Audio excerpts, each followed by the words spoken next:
नमस्ते friend, जय महालक्ष्मी। तर आज 9वी माळ आहे, म्हणजे 9वा दिवस आहे आणि रंग गुलाबी आहे।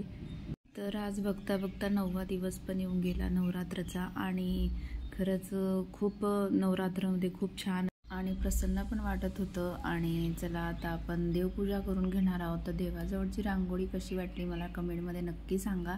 तर अशी छान रांगोळी काढून घेते मी रोजच। तर आज गुलाबी रंग आहे म्हणून मी गुलाबी साडी पण घातलेली आहे आणि देवघरासमोर आपण वारानुसार रोजच रांगोळी काढतो। आज आहे मंगळवार म्हणून मी मंगळवारची रांगोळी काढलेली आहे। तर असा देवापुढे दिवा लावून घेतलेला आहे आणि आपण आता आरती करून घेणार आहोत गणपतीची आणि देवीची। तर वाराची रांगोळी काढून झाल्यानंतर आपण लक्ष्मीचे पाय पण काढून घेणार आहोत आणि मग त्याची पूजा पण करून घेणार आहोत। तर असं काही माझं देवघर आहे। तर कमेंटमध्ये मला नक्की सांगा की माझं देवघर कसं आहे।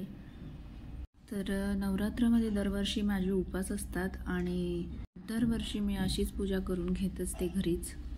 घट नाही बसले तरी आपण नवरात्रीमध्ये उपास करतो आणि देवघराची पूजा पण करतो। देवघराची पूजा तर आपण रोजच करतो, पण नवरात्रामध्ये खूप छान आणि प्रसन्न वाटतं। तर इकडे आपली रांगोळी झालेली आहे आणि आपण आता लक्ष्मीच्या पायांची पूजा करून घेणार आहोत आणि हात जोडून नमस्कार करणार आहोत। हात जोडून नमस्कार केल्यानंतर इकडे आरतीचं ताट तयार करून घेणार आहोत आणि लगेच आपण गणपतीची आणि देवीची आरती करून घेणार आहोत।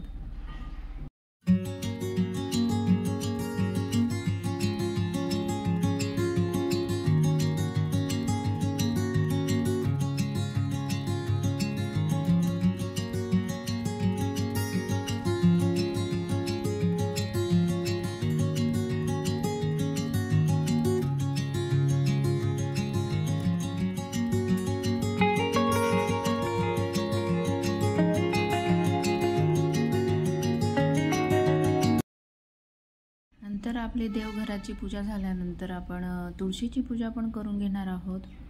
तर तुळशीला हळदी कुंकू व्हायचं आहे, आरती ओवाळायची आहे आणि हात जोडून नमस्कार करायचा आहे। तर तुळशी पूजा झाल्यानंतर लगेच मुलाला स्कूलला जायचं होतं म्हणून त्याच्यासाठी टिफिन तयार केलेला आहे मी। तर इकडे मी टिफिनला मसूरची डाळच करणार होती, कारण त्याला आज चपाती नाही म्हटला म्हणून मसूर डाळ आणि भातच त्याला दिला। इकडे मसूर डाळला फोडणी देऊन घेतली, इकडे राईस लावून घेतलेला आहे आणि तो म्हटला की मम्मी आज स्कूलमध्ये दांडिया आहे। तर दांडियासाठी त्याला तयारी करायची होती आणि त्याला कुर्ता घालायचा होता। तर इकडे पटकन टिफिन पॅक करून घेतला आणि मग नंतर त्याच्या तयारी करायला गेली। आता तयारी करायची म्हणजे मुलांचं काही इतकं नसतं, मुलींचं खूपच असतं। तर त्याला फक्त कुर्ता घालायचा होता आणि जीन्स घालायची होती आणि त्याच्या दांडिया सापडत नव्हत्या वेळेवर। तर त्या पटकन शोधल्या आणि त्याची तयारी करून पटकन तो स्कूलला गेला। तर एखादी गोष्ट सापडवायची म्हणजे खूपच अवघड असतं आणि वेळेवरच त्याच्या दांडिया हरवल्या होत्या। त्याच्यामुळे तो लवकर तयारी पण करत नव्हता, कारण त्याला दांडिया हवा होता। नवरात्र आहे आणि दांडिया स्कूलमध्ये असल्यामुळे त्याला दांडिया तर पाहिजेच होत्या। तर शेवटी त्याच्या दांडिया सापडला आणि तो पटकन तयार झाला। मग त्याची तयारी झाल्यानंतर आम्ही दोघांनी एक दोन फोटो काढले। तर असा होता आजचा मॉर्निंग ब्लॉग। तर कसा वाटला नक्की कमेंटमध्ये मला सांगा आणि ब्लॉग जर पूर्ण बघितला असेल तर छोटंसं लाईक शेअर सबस्क्राईब नक्की करा फ्रेंड्स। बाय।